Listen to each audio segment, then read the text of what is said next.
ప్రైజ్లా దేవునికి మహిమ కలుగును గాక. అందరు బాగున్నారమ్మా. మరి 2026 సంవత్సరం 8వ నెలలో మరి 8వ తారీఖున మరి ఉదయకాల సమయంలో దేవుని వాగ్దానం ద్వారాగా మీ అందరితో మాట్లాడటానికి దేవుడు కృప చూపుచున్నాడు. చూడండి, మరి కీర్తన భాగము 148వ కీర్తన 14వ వచనం. ఆయన తన ప్రజలకు ఒక శృంగము హెచ్చించి ఉన్నాడు. అది ఆయన భక్తులకు అందరికీ ఆయన చెంత చేరిన జనులకు ఇశ్రాయేలుకు ప్రత్యేకముగా నున్నది. దేవునికి మహిమ కలుగును గాక. మరొకసారి 148వ కీర్తన 14వ వచనం. ఆయన తన ప్రజలకు ఒక శృంగము హెచ్చించి ఉన్నాడు. అది ఆయన భక్తులందరికీ ఆయన చెంత చేరిన జనులకు ఇశ్రాయేలీలకు ప్రత్యేకకరముగా ఉన్నది. ప్రత్యేకతకరముగా ఉన్నది. దేవునికి మహిమ కలుగును గాక. ఒక ప్రత్యేకత అన్నమాట.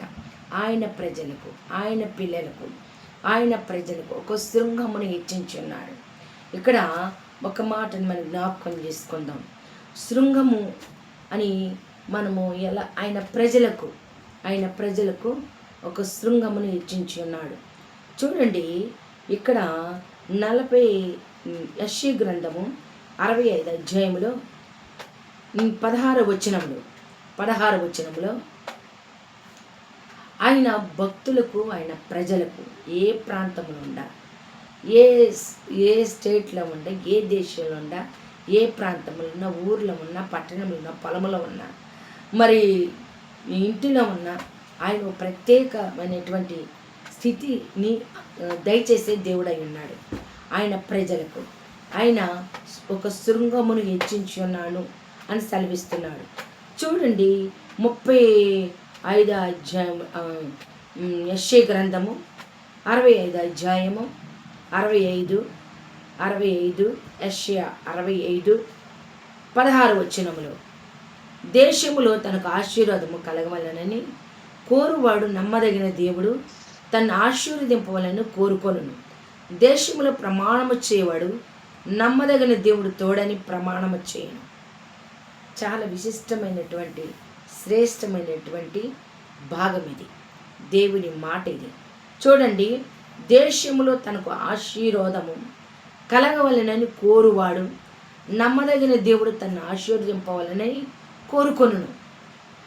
ఎంత గొప్ప మాట అండి. దేశంలో తనకు ఆశీర్వాదము కలగల. చూడండి, యేసేపు ఏ ప్రాంతంలో ఉండా, ఎక్కడ ఉండా యేసేపుని దేవుడు దీవించాడండి.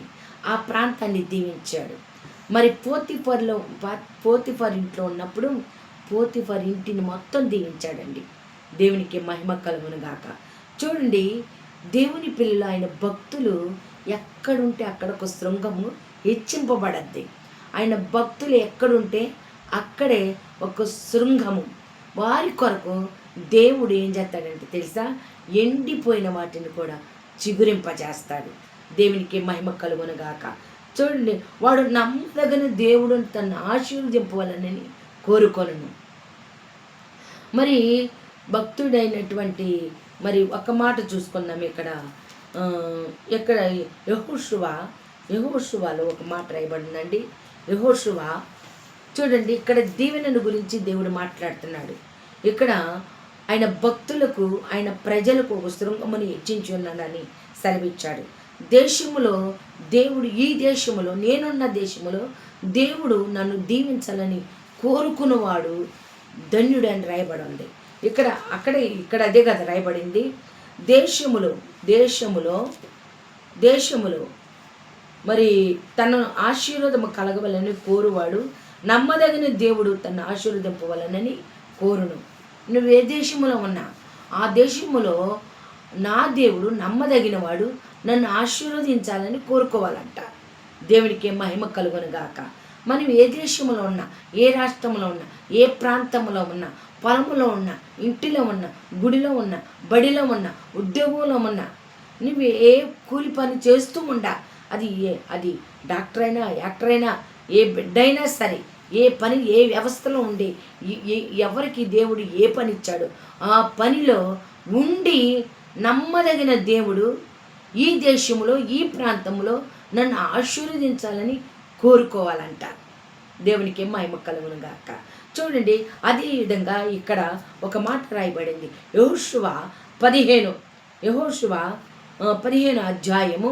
ఇక్కడ అక్సా కాలేబు కుమార్తె మరి ఒక మాట అన్నాడు. కాలేబు, ఈ పట్టణాన్ని ఎవరైతే పట్టుకుంటారో నా కుమార్తెని ఇస్తానని, నా కుమార్తెని ఇచ్చి వివాహం చేస్తానని అంటే, ఒత్నీయేలు ఆ పట్టణాన్ని పట్టుకున్నప్పుడు ఒత్నీయేలుకి ఇక్కడ చూడండి, ఇక్కడ కనాజు మరి కాలేబు సహోదరుడు కనాజు కుమారుడైన ఒత్నీయేలు దాన్ని పట్టుకునేను గనుక అతడు తన కుమార్తెను అక్సాను అతనికి ఇచ్చి పెండ్లి చేసెను.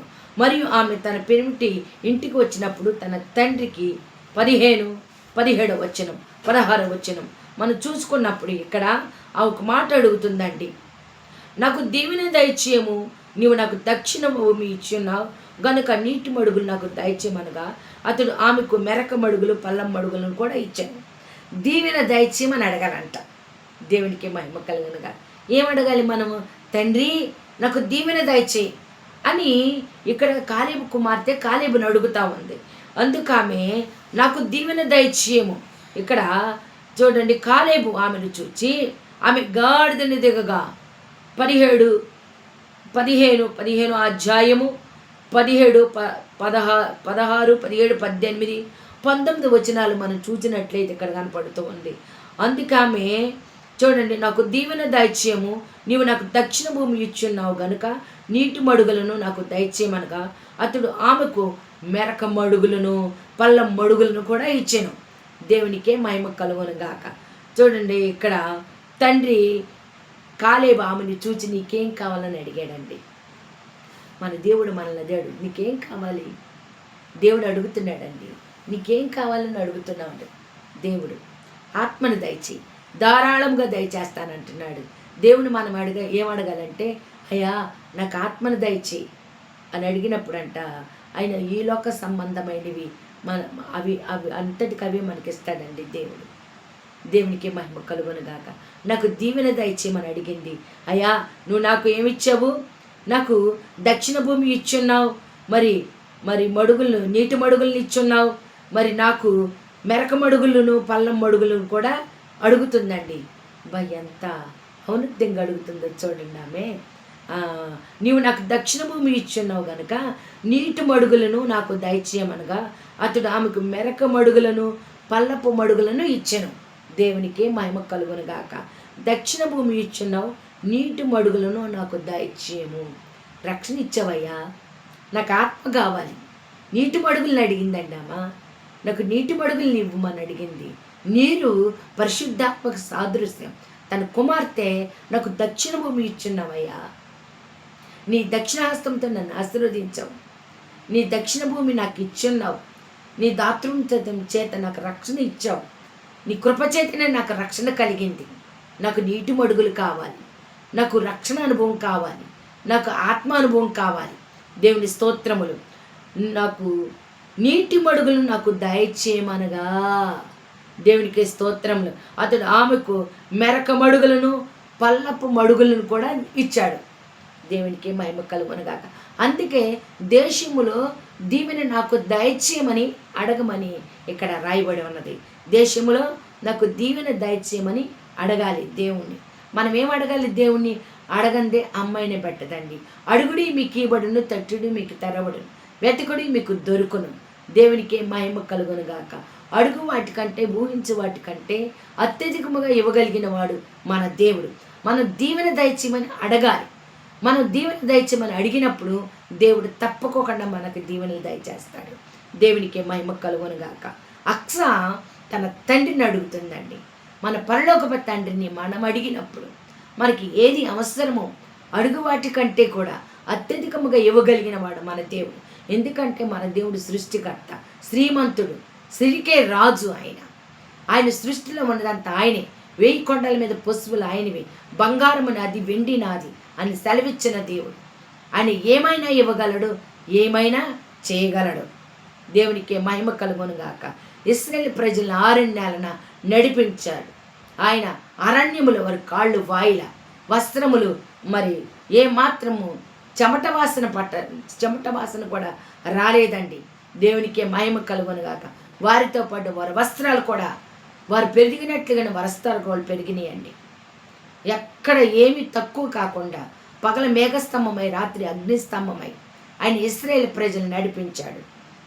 ఎంత యోగ్యులో ఒక్కసారి ఆలోచన చేసినట్లయితే చూడండి, ఇక్కడ ద్వితీయోపదేశకాండంలో ఒక మాటని మరి మనం చదువుకున్నట్లయితే మరి ఎంతో చక్కని విషయాన్ని మనం చూడగలుగుతాం. ద్వితీయోపదేశకాండము, నమ్మదగిన మన దేవుడు దేశంలో నన్ను దీవించాలని మనం కోరుకోవాలంటండి.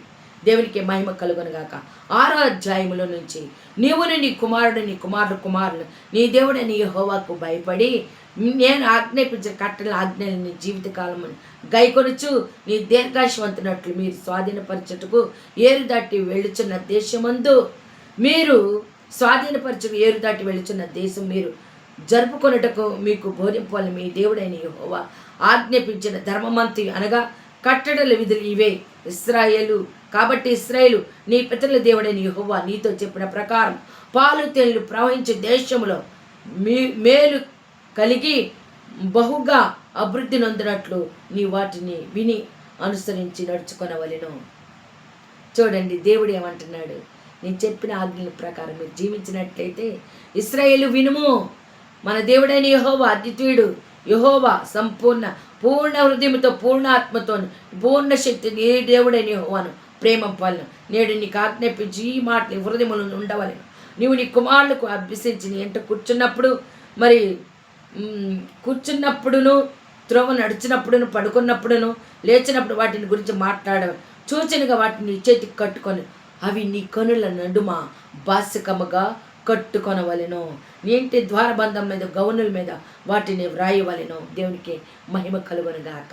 చూడండి, దేవుడైన యెహోవా నీ పితరులైన అబ్రహాం, ఇస్సాకు, యాకోబులతో చేసిన ప్రమాణం బట్టి నిన్ను దేశములో ప్రవేశపెట్టి నీవు కట్టని గొప్ప మంచి పురములను నీవు నింపని మంచి ద్రవములతో నింపబడిన ఇండ్లను నువ్వు త్రవ్వకపోయిన త్రవ్వబడిన బావులు, నీవు నాటిన ద్రాక్ష తోటలను, ఒలివ తోటలను నీకు ఇచ్చిన తర్వాత నువ్వు తిని తృప్తి పొందినప్పుడు దాసుల గృహమైన గుప్త దేశంలో నుండి నేను రప్పించిన యెహోవాను మరవక నువ్వు జాగ్రత్త పడము.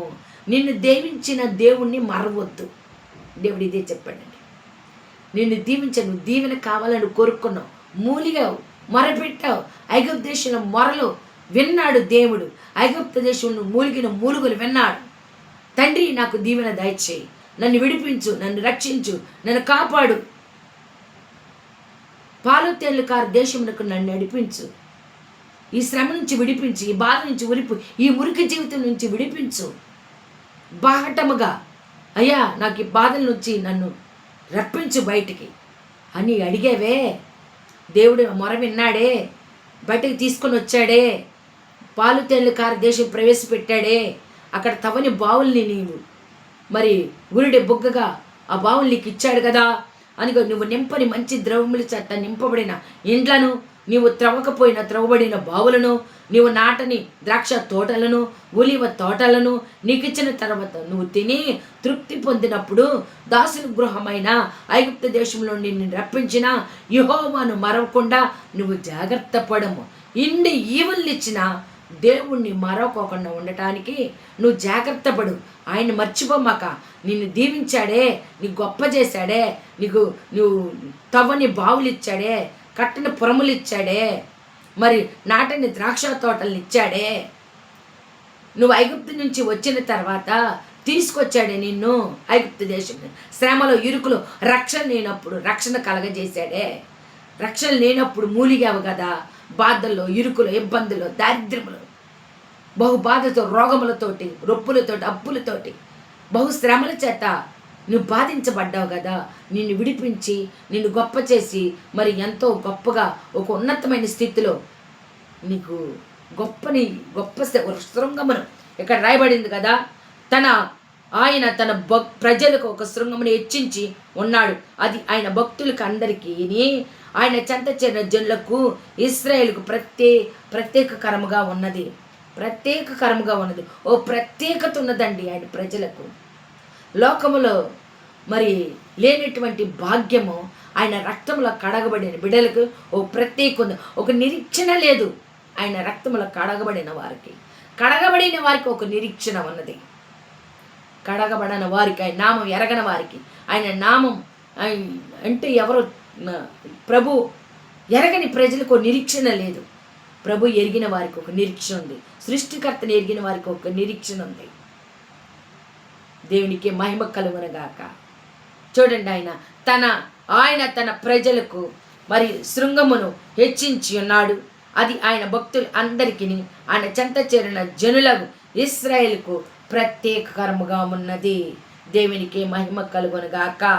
ఖ్యాతికరముగా ఉన్నది, ప్రత్యేకముగా ఉన్నది. ఒక ప్రత్యేకమైన స్థితిని ఇచ్చాడు దేవుడు, ఒక స్థితిగతిని ఇచ్చాడు. మరవద్దు, ఆయన ఎటువంటి దాస్య గృహములో నుంచి, ఎటువంటి బానిసత్వము నుంచి, పాపమనే బానిసత్వమని కాడిని విరగ్గొట్టాడు. మరి అప్పులని కాడిని విరగ్గొట్టాడు. మరి అబద్ధమని కాడిని విరగ్గొట్టాడు. ఒక నీతి, యథార్థత, పరిశుద్ధత, సృష్టికర్త అయిన దేవుడు పరిశుద్ధుడు. ఆయన బాటలో, ఆయన ఆజ్ఞలను వెంబడి, ఆయన బాటలో, ఆయన నీతి సత్యములు, నన్ను సర్వాధికారి ఆయన నేనే సత్యం, నేనే జీవము, నేనే మార్గం. ఆయన మార్గములో ప్రయాణించే కృపను మనకు అనుగ్రహించాడు. అది మర్చిపోవద్దు. మీ కొరకు ఒక శృంగముని ఇచ్చించున్నాను. చూడండి, ఇక్కడ రాయబడింది, ఆయన తన ప్రజలకు శృంగముని ఇచ్చించి ఉన్నాడు. ఆయన భక్తులకి అందరికీ ఒక ప్రత్యేకం, ఆయన భక్తులకి ఒక ప్రత్యేకత. దేవుని నామానికి మహిమ కలుగునుగాక. ఇట్టి ప్రత్యేకత ఎవరికి లేదండి. ఇశ్రాయేలు ప్రజలకు మాత్రమే ఇట్టి ప్రత్యేకత ఉన్నది. దేవునికి మహిమ కలుగునుగాక. ఎంతైనా నమ్మదగిన దేవుడు దేశములో నన్ను దీవించాలని నమ్మదగిన దేవుడిని కోరుకోవాలంట. ఇది ఇక్కడ అదే రాయబడి ఉంది. చూడండి, ఇక్కడ ఎంత చక్కని విషయాన్ని అడుగుతుంది కదా అక్స. తండ్రి, నాకు దీవెన దయచేయము, నాకు పల్లపు మడుగులను దయచేయము, నాకు పల్లపు మడుగులను, నీటి మడుగులను నాకు దయచేయము. ఆత్మ సంబంధమైన ఆశీర్వాదం అండి ఇది. నీటి మడుగులను అడుగుతుంది. నాకు దక్షిణ భూమి ఇచ్చున్నావు, నాకు నీటి మడుగులను కూడా దయచేయము తండ్రిని అడుగుతుంది. పరిశుద్ధాత్మకి సాదృశ్యం.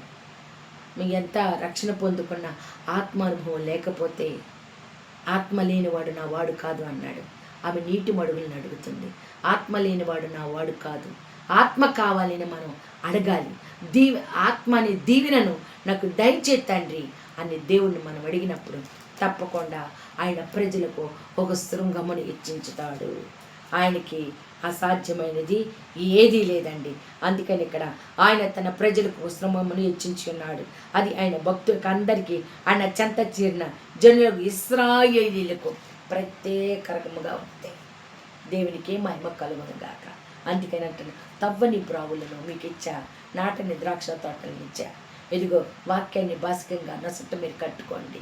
మీకు ద్వారబంధముల మీద వాక్యాన్ని మీరు రాయండి. మీ హృదయాన్ని పలక మీద నా వాక్యమును, ఆజ్ఞలను రాసుకోండి. దేవునికి మహిమ కలుగునుగాక. దాస్య గృహము నుంచి తీసుకొని వచ్చిన మిమ్ములని ఈ గొప్ప స్థితిలో ఉంచిన ఈ నన్ను మీరు మరవవద్దు, నా ఆజ్ఞను మరవవద్దు అని చెప్పకనే యేసుప్రభు వారు మనతో మాట్లాడుతూ ఉన్నాడు, చెప్తూ ఉన్నాడు. చూడండి, అందుకని ఇక్కడ అంటున్నాడు, దేశములు ఇక్కడ రాయబడింది కదా, శృంగముని అంటున్నాడు కదా. దేవుడు ఏమని చెప్తున్నాడండి, మీ కొరకు నేను ఆయన తన ప్రజలకు 148:14 ఆయన తన ప్రజలకు ఒక శృంగమును హెచ్చించి ఉన్నాడు. అది ఆయన భక్తులకు అందరికీ, ఆయన చెంత చేరిన జనులకు ఇశ్రాయేలీయులకు ప్రత్యేకముగా ఉన్నది. దేవునికి మహిమ కలుగునుగాక. ఈ కొద్ది మాట, ఈ వాగ్దానము దేవుడు మన జీవితాల్లో నెరవేర్చునుగాక. ఆయన పిల్లలమైన మనల్ని దేవుడు హెచ్చించాలని, దీవించాలని ఒక శృంగమును ఆయన హెచ్చించి ఉన్నాడు అని చెప్తూ ఇక్కడ ఇది భక్తులందరికీ, ఆయన చెంత చేరిన జనులకు ఇశ్రాయేలీయులకు ప్రఖ్యాతికరముగా ఉన్నది. దేవునికి మహిమ కలుగును గాక. ప్రార్థన చేసుకుందాం. మా ప్రియుడ, మా రక్షకుడ, మా యేసయ్య, నీకు వందనాలు, స్తుతులు, స్తోత్రములు నాయన. ఈ 2026 సంవత్సరములో 8వ నెల 8వ తారీఖున పరిశుద్ధాత్మడానికి వందనాలు అయ్యా. నాయన ఈ ఉదయ కాల సంబంధం నీ ప్రజలను అయినా నీ లేఖనము ద్వారాగా మాట్లాడటానికి నా ప్రభ మీరు నాకు కృప చూపుతున్నారయ్యా. నీకు వందనాలు. నీ ప్రజల కోసం గమను హెచ్చించనని సెలవిచ్చావు ప్రభ. ఇదిగో నా ప్రజలకు ప్రత్యేకరం అంటున్నావు, నా భక్తులకి ప్రత్యేకత అంటున్నావు. పరిశుద్ధాత్మడా నీకు వందనాలు. ఇశ్రాయేలు ప్రజలకు మాత్రమే ఓ ప్రత్యేకరమైనటువంటి కృప, వారి కొరకమే నీ శృంగాన్ని హెచ్చించానని సెలవిస్తున్నావు. పరిశుద్ధాత్మడ ఈ లేఖనము తండ్రి వాగ్దానము ఎంతమంది అయితే రిసీవ్ చేసుకుంటున్నారు అయ్యా, శృంగమును హెచ్చించండి అయ్యా తండ్రి. నాయనా నీకు వందనాలు. వారిని హెచ్చించండి ప్రభ, వారిని హెచ్చించండి ప్రభ. దీవించండి అయ్యా, ఆశీర్వదించండి అయ్యా. కాలేబు కుమార్తె అక్సా అంటుంది, తండ్రి నాకు దీవెన దయచి, తండ్రి నాకు దీవెన దయచి దేశంలో నాయన అయ్యా. తండ్రి నాయన అయ్యా, ఏ విధంగా అయితే నాయన ఏసేపు దేశం కాని దేశంలో ఉన్నప్పుడు నా దేశాన్ని దీవించు. ఆయన ఎక్కడ ఉన్నాడు ఆ ప్రాంతాన్ని ఆయన దీవించమని అడిగాడు అయ్యా. దీవించమని అడిగినప్పుడు ప్రభా కరువు కలిగిన దేశంలో కరువు లేకుండా దీవించావా, కరువు లేకుండా దీవించావు నాయన అయ్యా. అయ్యా ప్రపంచ దేశాలన్నిటి కరువు వచ్చిన నా తండ్రి ఏసేపు ఉన్న దేశంలో తండ్రి కరువు లేదు నాయన. స్తోత్రములు ప్రభ అయ్యా. అనేక దేశాల వారు ఏసేపు దగ్గర ఆహారం కొనుక్కొని అయ్యా వెళ్ళినట్లుగా నీ లేఖనం సెలవిచ్చింది నాయన. పరిశుద్ధాత్మడానికి వందనాలు. ఏసేపు దేశాన్ని దీవించమని ప్రార్థించాలి. నమ్మదగిన దేవుడు నేనున్న దేశాన్ని దీవించాలి అని కోరుకున్నప్పుడు ప్రభా ఆ దేశాన్ని దీవించావు నాయన. మేమే ప్రాంతంలో ఉన్నా, మేమే ఇంటిలో ఉన్నా అయ్యా నా తండ్రి, ఏ దేశంలో, ఏ రాష్ట్రంలో, ఏ ప్రాంతంలో ఉన్నా తండ్రి, పొలంలో ఉన్నా, ఇంటిలో ఉన్నా నా తండ్రి నాయన ఉన్న ప్రాంతాన్ని దీవించయా, ఉన్న ప్రాంతాన్ని ఆశీర్వదించయా. నమ్మదగిన దేవా మమ్మల్ని ఆశీర్వదించయా అని కోరుకోమని సెలవిచ్చావయ్యా. పరిశుద్ధాత్మడ ఇదిగో నా భక్తులకు శృంగమును హెచ్చించున్నానని సెలవిచ్చావయ్యా. నీ నామానికి మహిమ కలుగునుగాక. పరిశుద్ధాత్మడానికి వందన. ఎంతమంది అయితే వాగ్దానమును రిసీవ్ చేసుకుంటారు కుటుంబాలను దీవించండి, వారిని దీవించండి, వారికి ఉన్న స్థితిగతులను మార్చండి, హెచ్చించండి, ఆశీర్వదించండి, బలపరచండి, మహిమ తెచ్చుకోండి నాయన. నీకు వందనాలు అయ్యా. నన్ను బలహీనతలు అంటే శోధనలు ఉంటాయి అయ్యా, ఏస్తున్నాములు గద్దిస్తామన్నా స్వస్థపరచండి, ఆరోగ్యము దయచండి, ఆశీర్వాదము దయచండి, ప్రతి లేవుడిని కొట్టివేయండి ప్రభా. నీకు వందనాలయ్యా. గణపరిచే దేవుడవనైనా, గణపరిచే దేవుడవనైనా నేను గణపరచవని గణపరుస్తా, మహింపరచని మహింపరుస్తానన్నావు. పరిశుద్ధాత్మనే వందనాలు. కుటుంబాల్లో తండ్రి ఎక్కడ కరువు అధికారం లేకుండా మీ కృప కలిగిన దయగలిగిన దక్షిణాశ్రముడు తోడుగా ఉంచిన ఆయన ప్రతి కొరువును కొట్టివేయండి, ప్రతి బలహీనతలు కొట్టివేయండి అయ్యా, ప్రతి అస్వస్థతలు కొట్టివేయండి ప్రభ. మేలులతో నింపిన ఆయన మహిమ ఘనత ప్రభావాలు మీరు పొందుకోమని, మహిమ తెచ్చుకోమని యేసు పరిశుద్ధ నామములో ప్రార్థించి అడిగి వేడుకుంటున్నా పరమ తండ్రి. ఆమేన్, ఆమేన్, ఆమేన్. మీ అందరికీ నా వందనాలు.